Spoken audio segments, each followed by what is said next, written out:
Many of you have heard about the urban legend of Bigfoot. He is notorious for crashing camping trips, creating landslides, and terrorizing the forest creatures. Undoubtedly, his most defining feature is his gargantuan footprint. It is the telltale sign of destruction and the indicator for chaos. However, outside of legend, there are currently footprints that should make your spine shiver even more.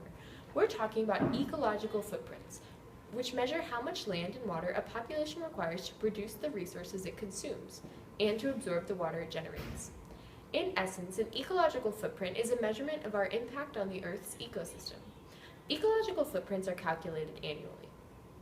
The calculation takes into account arable land, pasture land, forests, oceans, infrastructure, and energy costs, without regard to species extinction and toxic pollution of the air, water, and land. The global trend among footprints shows that humanity is using resources and producing carbon dioxide emissions at a rate 44% greater than what nature can regenerate. This gap, called ecological overshoot, results in the accumulation of carbon dioxide that leads to climate change, which has negative effects on ecosystems and economies. Here we can see the demand greatly outweighs the supply, resulting in ecological overshoot. This trend is due to an increase in global population. All of the Earth's 7 billion inhabitants are having to share its limited resources. The Earth cannot compensate for the demands of the growing population.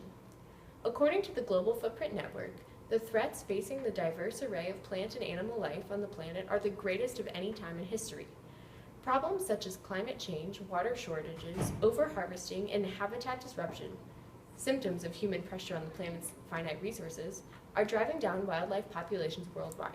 Now let's narrow the focus and observe the impacts of an individual nation's footprint. The nations with the lowest ecological footprint, which are the most environmentally sustainable, are also nations that are the least developed. These countries produce and consume the least amount of resources. Interestingly, a direct correlation exists between a country's ecological footprint and its Human Development Index ranking. Higher ecological footprint scores among countries generally correspond with higher HDI scores.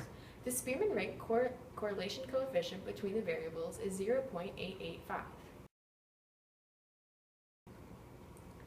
Thus, we can conclude the more developed or industrialized a country is, the higher its ecological footprint is. A country like the United States, which has an economy primarily based on industry and technology, consumes a huge amount of non-sustainable resources. This does not correlate with the population size of a country, for many large countries have small footprints and vice versa. A correlation between the size of footprints and the size of populations does not exist. However, there is a correlation between rich countries and large footprints. More developed countries with a higher gross domestic product predominantly have a higher footprint than poorer, less developed countries. The country with the largest ecological footprint is the United Arab Emirates. The UAE is one of the richest in the world, which is congruent with the aforementioned trend. This is because their consumption of non-renewable resources is far too great to be replenished. Afghanistan, on the other hand, has the smallest ecological footprint.